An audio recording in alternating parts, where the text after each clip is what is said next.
Y quiero comenzar con una historia muy curiosa. Ya ve que a mí me gustan las historias curiosas. Y esta historia es acerca de un muchacho que vivía en la frontera, un muchacho mexicano que vivía en la frontera y siempre entraba a los Estados Unidos y cuando cruzaba la frontera a México, traía unas bolsas en su bicicleta. Entonces cuando lo paraban los agentes de ahí de aduanas, ¿verdad? ¿Y qué traes en esas bolsas? Me dice, no, pues arena. Entonces, ¿cómo? No creo que esto sea arena. Entonces, pues sospechaban de que estuviera pasando bolsas de arena. Y entonces lo metían ahí mientras revisaban lo que traía en esas bolsas y efectivamente si era arena, entonces lo dejaban pasar. Y así todos los días el muchacho venía en su bicicleta, llegaba ahí a la frontera con las bolsas de arena y siempre lo paraban y investigaban porque sospechaban que estaba traficando con algo. Y como por 5 años, todos los días pasando en su bicicleta con estas bolsas, hasta que ya un día dejó de pasar. Y un día allá en Tijuana, uno de los agentes de la aduana se lo encontró y le dijo, oye, yo sé que estabas traficando con algo y nunca pudimos descubrirte qué estabas traficando. Y dice, pues, estamos en territorio mexicano, aunque quiera, no te puedo hacer nada. Y dijo, pues estaba traficando bicicletas.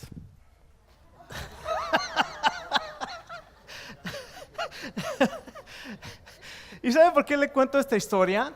Porque muchas veces nosotros nos enfocamos en detalles que no tienen importancia, sobre todo cuando estamos estudiando un relato de la Biblia. Nos podemos enfocar en detalles que no tienen importancia cuando la verdadera enseñanza es obvia. Y en el capítulo 5 encontramos la sanidad de un paralítico, pero la verdadera enseñanza no está en que Jesucristo sanó al paralítico, sino la verdadera enseñanza está en el rechazo de los religiosos, aquellas personas que ya tenían conceptos preconcebidos, que ya tenían su idea clara, y entonces aunque Jesucristo había mostrado que Él es el Hijo de Dios y que a través de sus milagros son señales, el apóstol Juan habla de señales, a través de estas señales estaba mostrando que Jesucristo es realmente el Hijo de Dios. Estos hombres y mujeres rechazaron al Señor Jesucristo. Entonces este capítulo, el capítulo 5, nos habla acerca del rechazo del Señor Jesucristo, pero también vemos la compasión, pero vemos la confusión. Entonces el mensaje de esta tarde se llama compasión y confusión. Y quiero invitarlos a ponernos de pie un momento. Vamos a leer Juan capítulo 5, vamos a leer ahí los primeros 18 versos. Es una lectura grande, más bien larga. Y acompáñenme en la lectura de la palabra de Dios. Dice así: después de estas cosas, había una fiesta de los judíos y subió Jesús a Jerusalén. Y hay en Jerusalén, cerca de la puerta de las ovejas, un estanque llamado en hebreo Betesda, el cual tiene 5 pórticos. En estos yacía una multitud de enfermos, ciegos, cojos y paralíticos que esperaban el movimiento del agua, porque un ángel descendía de tiempo en tiempo al estanque y agitaba el agua, y el que primero descendía al estanque, después del movimiento del agua, quedaba sano de cualquier enfermedad que tuviese. Y había allí un hombre que hacía 38 años que estaba enfermo, y cuando Jesús lo vio acostado y supo que llevaba mucho tiempo así, le dijo: ¿quieres ser sano? Señor, le respondió el enfermo, no tengo quien me mete en el estanque cuando se agite el agua, y entre tanto que yo voy, otro desciende antes que yo. Jesús le dijo: levántate, toma tu lecho y anda. Y al instante aquel hombre fue sanado y tomó su lecho y anduvo, y era día de reposo aquel día. Marque ahí esa parte. Y era día de reposo aquel día. Entonces los judíos dijeron a aquel que había sido sanado: es día de reposo, no te es lícito llevar tu lecho. Él le respondió: el que me sanó, él mismo me dijo: toma tu lecho y anda. Entonces le preguntaron: ¿quién es el que te dijo: toma tu lecho y anda? Y el que había sido sanado no sabía quién fuese, porque Jesús se había apartado de la gente que estaba en aquel lugar. Después le halló Jesús en el templo y le dijo: mira, has sido sanado, no peques más, para que no te venga alguna cosa peor. El hombre se fue y dio aviso a los judíos de que Jesús era aquel que le había sanado, y por esta causa los judíos perseguían a Jesús y procuraban matarle, porque hacía estas cosas en el día de reposo. Y Jesús le respondió: mi padre hasta ahora trabaja y yo trabajo.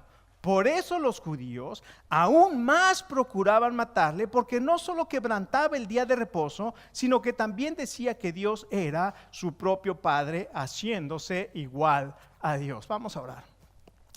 Padre, queremos en este momento poner nuestros corazones dispuestos a ti, Señor, y queremos abrir nuestros oídos y nuestro espíritu y nuestra alma. Háblanos, Señor. Tú tienes una palabra para nosotros. En el nombre de Jesús. Amén. Tome asiento. Lo extraordinario de esta señal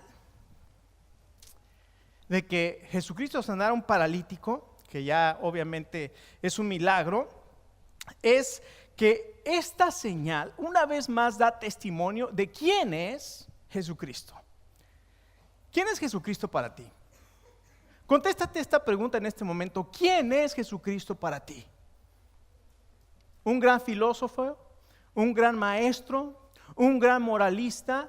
¿Un hombre que está colgado en una cruz? Porque así lo pintan muchas veces. Ahí está pobrecito con la cabeza colgada ahí en esa cruz. ¿Un pobre sufriendo? ¿Quién es Jesucristo para ti? Cuando nosotros venimos a la Biblia encontramos que Jesucristo ni está en la cruz, ni está en la tumba, ni Jesucristo es un maestro, ni un gran filósofo. Jesucristo resucitó de los muertos y Jesucristo es el Señor de señores, Jesucristo es el Rey de reyes. Y escucha, Jesucristo es Dios quien vino a dar su vida para comprarte, para rescatarte de tu vida en pecado. Ese es Jesucristo. Y una vez hay un relato en el libro de Marcos que es muy parecido a este relato, donde había una multitud y 4 amigos trajeron un paralítico cargando a una casa, y los amigos no se detuvieron ni por la multitud, ni por los muros, ni por el techo, ni por nada. Ellos sabían que Jesucristo podía hacer algo por su amigo y hicieron un hoyo en el techo y bajaron al paralítico, y el Señor Jesús, cuando lo vio, le dijo: tus pecados te son perdonados. ¿Qué dijo el Señor Jesús? Tus pecados te son perdonados.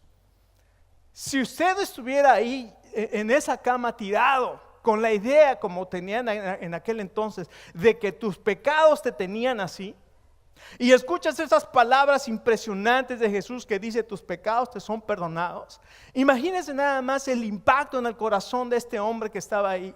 Podía haber sido una mujer, podía haber sido un joven, podía ser alguna persona que necesitaba un toque del Señor, y ahí estaba la necesidad, y Jesucristo lo vio y dijo: tus pecados te son perdonados. Pero ahí estaban los estudiosos de la ley, los religiosos, ahí estaban los sabios, los filósofos, ahí estaban los eruditos, ahí estaban las personas cultas, las personas que sabían, y dijeron: ¿quién puede perdonar pecados sino solamente Dios? Y en eso tenían razón. Solamente Dios puede perdonar pecados. Y entonces Jesús, sabiendo lo que pensaban, le dijo: ¿qué es más fácil? ¿Decirle a tus pecados te son perdonados? O levántate, toma tu lecho y vete a tu casa. Para que sepan que el Hijo del Hombre tiene poder para perdonar pecados, le dijo al hombre: levántate, toma tu lecho y vete. Y aquel hombre se levantó. Eso demuestra que Jesucristo es quien dijo ser el Hijo de Dios. Y aquí en el capítulo 5 encontramos que Jesucristo es el Hijo de Dios. Pero aquí encontramos en este relato podemos encontrar 3 enseñanzas maravillosas. En primer lugar, podemos encontrar los males de la multitud.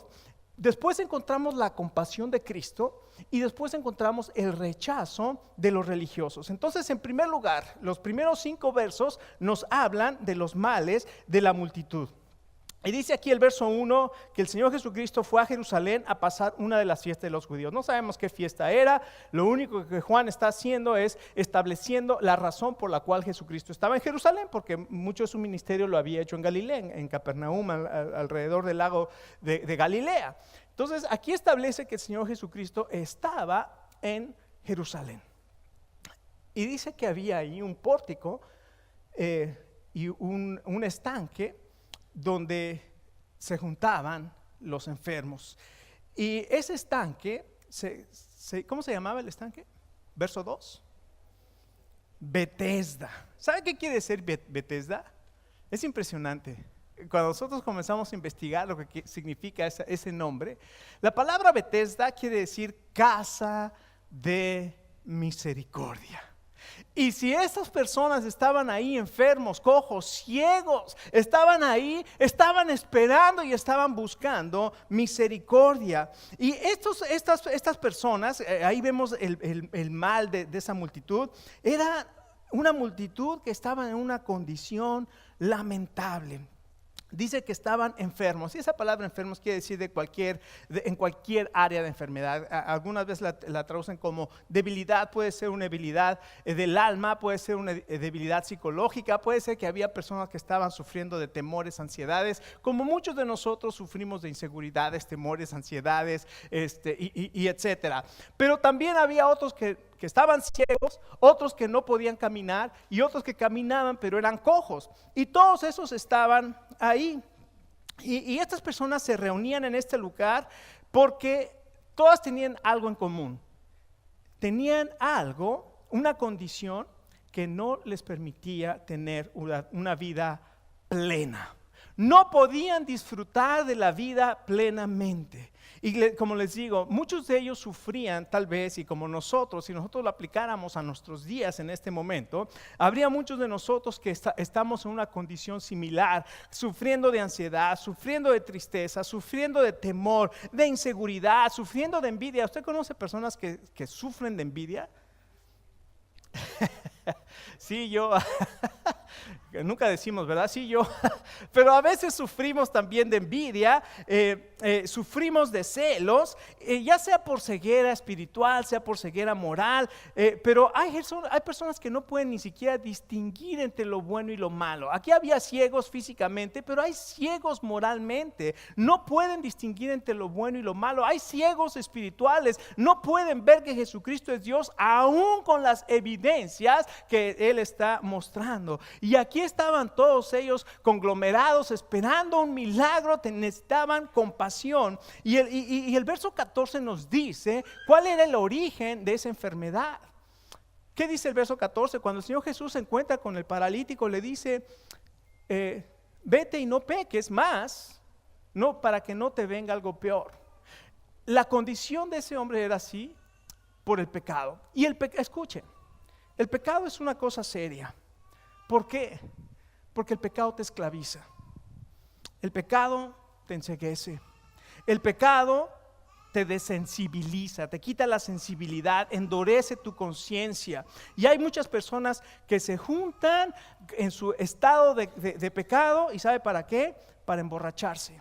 Se juntan en lugares oscuros y ocultos para drogarse. Sufren la soledad de la esclavitud a la pornografía y están metidos, escondidos, viendo estas cochinadas que aparecen en nuestras computadoras. Las podemos meter en cualquier momento a nuestra casa. Y sufren porque no pueden salir de esa esclavitud. La borrachera, el alcohol, la droga, la pornografía, los celos, la envidia. Estamos sufriendo porque no podemos salir de esa situación. Otros se juntan para quejarse. ¿Ustedes conocen personas que se la pasan quejando? Decía Marcos Witt que él llegaba a la iglesia y los hermanos cantaban y cantaban y alababan, y después salían y se empezaban a quejar con él. Y entonces el hermano, usted viene a la quejabanza hoy. Entonces hay veces que también nosotros nada más estamos viendo lo malo en todas las personas y nos quejamos de todo. No podemos vivir una vida plena. Escucha, tal vez el diablo, el Señor Jesucristo dijo esto: el ladrón no viene sino para ¿qué? Robar, matar y destruir. Él está robando tu paz, Él está robando tu salud, Él está robando tu plenitud, Él te está robando una vida plena, Él te está robando y tú le estás permitiendo. Pero déjame decirte, el Señor Jesucristo dijo: yo he venido para que tengan vida y tengan vida en abundancia. Y esta tarde tú puedes disfrutar de esa vida maravillosa que Dios te da a través del Señor Jesucristo, porque Él ya hizo la obra por nosotros. Ya lo hizo todo, Él ya vino, Él ya mostró su amor, Él ya reveló al Padre, Él ya fue a la cruz, Él ya sufrió por mis pecados, Él ya fue sepultado y sepultó mis pecados y ya se levantó de la tumba para darme una vida nueva. Y escucha, Jesucristo está delante del trono de Dios, intercediendo, orando cada día por mí y por ti. Ya lo ha hecho todo.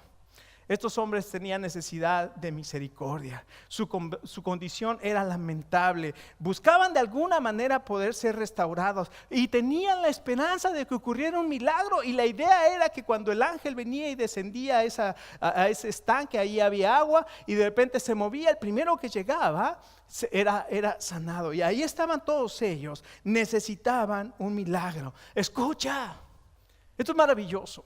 Esta tarde no hay un estanque aquí para que se mueva el agua. Y no hay un ángel aquí para que venga y agite el agua. Pero déjame decirte, hoy estamos en la casa de misericordia. Amén.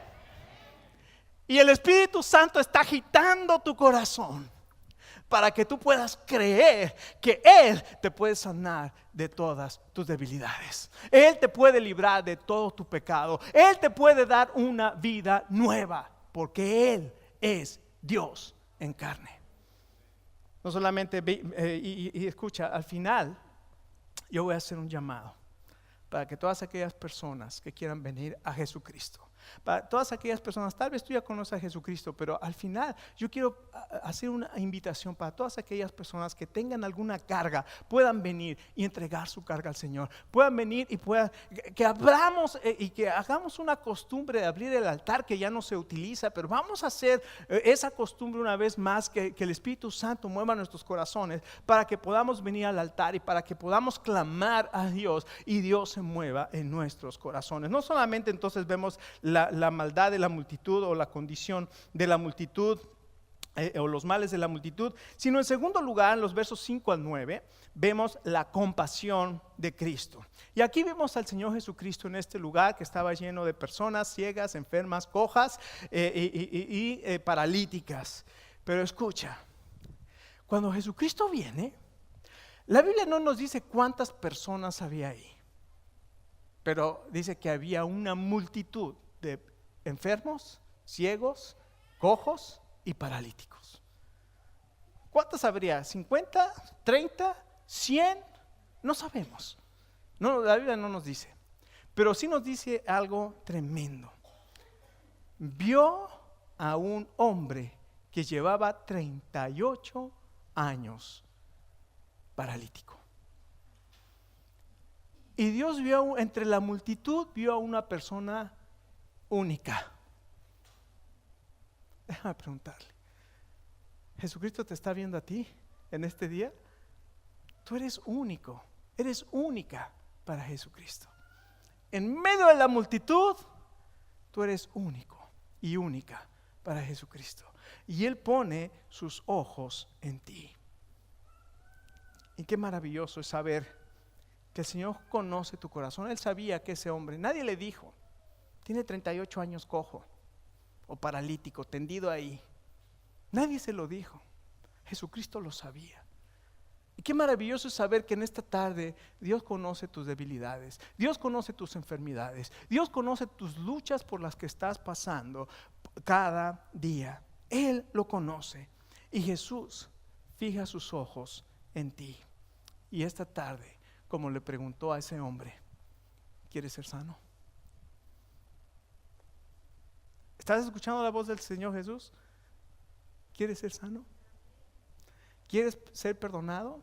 ¿Quieres tener una vida nueva? ¿Quieres vencer tus adicciones? ¿Quieres triunfar sobre tus debilidades? ¿Qué pregunta más impresionante? Porque si somos sinceros, tal vez muchos de nosotros estamos dando, ¿y qué va a pasar con mi vida?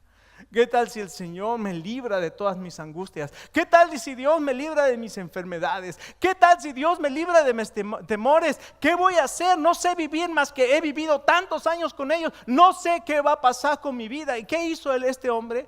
¿Cuál fue su contestación? Imagínense, tal vez, digo yo muy fácil lo digo, no, yo hubiera gritado, sí, Señor, sálvame. Pero ¿sabe qué dijo este hombre? Dijo, Señor, siempre que se agite el agua, alguien llega antes que yo. En otras palabras, no tengo posibilidad de ser sanado, ni siquiera tengo la esperanza, pero pues estoy aquí a ver si pasa algún milagro. Y el Señor Jesús le dice, levántate, toma tu cama y anda. ¿Qué? ¿Qué? Déjeme preguntarle, ¿este hombre tenía fe? Piénsele. ¿Este hombre tenía fe? ¿Este hombre conocía a Jesús? Un poquito más adelante le preguntan, ¿quién fue el que te sanó? No sé, no lo conozco. Estas son cosas que nos dejan impresionados. O sea, ¿cómo es que este hombre ni siquiera sabía quién era Jesús y el Señor Jesús lo sanó? ¿Cómo es que aquí no dice que él tenía una gran fe y por tu fe te ha sanado como en otras ocasiones? A este hombre solamente le dijo, levántate, toma tu lecho y vete. Y este hombre se levantó, enrolló su camita y se la puso abajo del brazo y se fue. Ni siquiera se quedó a ver quién era, ni a platicar, ni nada. Se fue y dice ahí, pero era día sábado. Y ese día sábado. Déjame preguntarte en esta tarde, ¿cuál es tu respuesta al Señor cuando Él te pregunta, ¿quieres ser sano? ¿Cuál es tu respuesta al Señor? El Señor te puede perdonar de todos tus pecados. No hay ningún pecado que el Señor no pueda perdonar. Es que no sabe lo que me pasó cuando era niño. Es que no sabe lo que me pasó cuando era niña. Es que usted no sabe de los abusos verbales de mi padre, de mi madre. No sabe de los temores y de las angustias que eso me ha provocado. Yo no lo sé, pero Dios sí lo sabe. Jesucristo lo conoce. Y Jesucristo dice, te pregunta, ¿quieres ser sano? Jesús conocía el sentir de esta persona. Jesús puso en esta persona sus ojos. Y Jesús iba a hacer una señal poderosa por su autoridad. Levántate, toma tu cama y vete. Y aquí vemos la compasión de Jesús. Ahí vemos cómo el Señor imparte su sanidad. Y hoy tú puedes ser completamente restaurado porque Él tiene autoridad. Y Él te pregunta, ¿quieres ser sanado? Escucha. Isaías 53, despreciado y desechado entre los hombres, varón de dolores y experimentado en quebranto. Ciertamente llevó Él nuestras enfermedades y sufrió nuestros dolores. Y nosotros le tuvimos por azotado, por herido de Dios y abatido. Mas Él herido fue por nuestras rebeliones, molido por nuestros pecados. El castigo de nuestra paz fue sobre de Él, y por su llaga fuimos nosotros curados. Todos nosotros nos descarriamos como ovejas, cada cual nos apartamos por nuestro propio camino, mas Jehová cargó en Él el pecado de todos nosotros. ¿Quieres ser sano? My goodness. Qué pregunta más maravillosa de un Salvador que te ama. ¿Quieres ser sano? Y finalmente, escuche, esto es lo increíble de lo increíble. Era día sábado. Y cuando los hombres que estaban ahí, los sabios, los que ya habían hecho su mente y los que ya tenían sus concepciones hechas, ya sabían lo que ellos creían, vieron a este hombre, en lugar de alegrarse con él y decirle, ¡guau, qué maravilla, ya estás caminando! ¿Quién te sanó? ¿Por qué no sabes que es sábado? No se puede hacer eso que estás haciendo. ¿Por qué estás cargando eso? Y el otro hombre, en lugar de decirte, gloria a Dios, a mí el Señor el Señor que se llama Jesús de Nazaret, Él me salvó. Yo no sé qué me preguntan, no sé quién es. El que me sanó me dijo. Y yo por eso estoy cargando. ¿Quién es el que te sanó? Pues ni siquiera sé quién es el que me sanó. ¿Qué cosas tan impresionantes? Jesucristo no vino a quebrantar la ley. Jesucristo no vino a quebrantar el día sábado. Los maestros de la ley habían tomado el tercer mandamiento, que era guardarás el día de reposo, y lo habían dado, le habían puesto su interpretación y habían hecho mandamientos humanos del tercer mandamiento. El tercer mandamiento es guarda reposo de tu trabajo cotidiano. Un día a la semana vas a reposar de tu trabajo cotidiano. No que si cargas esto, no que si caminas 15 pasos, no que si partes una naranja. Y ellos hicieron todo una teoría de que si levantas esto es trabajo, no lo puedes hacer. Entonces interpretaban mal, dejaron sus tradiciones, dejaron sus mandamientos de hombre, y la gente quedó esclavizada a mandamientos de hombres y a tradiciones. Y cuando viene el Señor Jesucristo y libera y sana y te da una nueva vida, la tradición te vuelve a decir: no, quédate, no puedes hacer esto, estás traicionando la tradición. Déjame decirte, ¿quieres ser sano? A veces los cristianos somos igualitos o peor de legalistas que estos judíos. En lugar de que nos alegremos de que Dios está tocando el corazón de una persona, comenzamos a ponerle cargas de que debes cumplir con ciertos requisitos. O sea, ni se te ocurra traer tatuajes. Ni se te ocurra ponerte pantalones e ir a la iglesia, a las mujeres, ¿no? Ni se te ocurra no venir con maquillaje. Gracias a Dios por el maquillaje.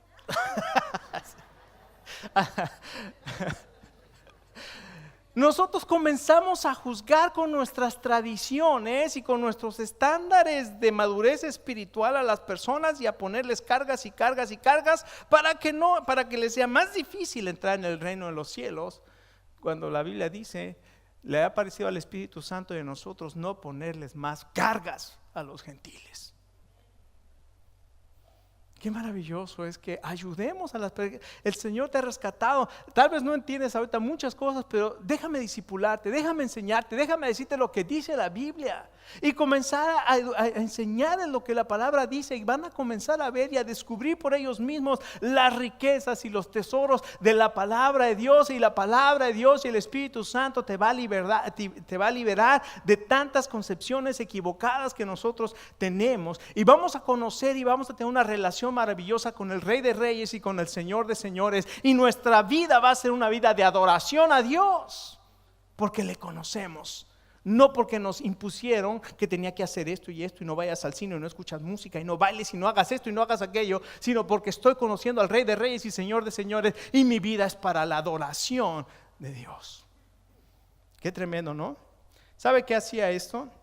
No solamente ese rechazo religioso era de aferrarse a esos mandamientos de hombres, sino que también provocaba distanciamiento. Este hombre, en lugar de acercarse al Señor, lo responsabilizó de por qué estaba cargando él. Yo no fui el que me sanó, me dijo que lo cargara. Y no solamente eso, después, y una vez que se lo encontró en el templo y le dijo: ya no peques más para que no te venga algo peor, corrió rápido el verso 15 y fue con los judíos. Le dijo: ya está el que me dijo, agárrenlo a él. Y entonces dice que ahí eso provocó que hubiera una discusión entre Jesús y estos religiosos, y a partir de entonces procuraban matarle.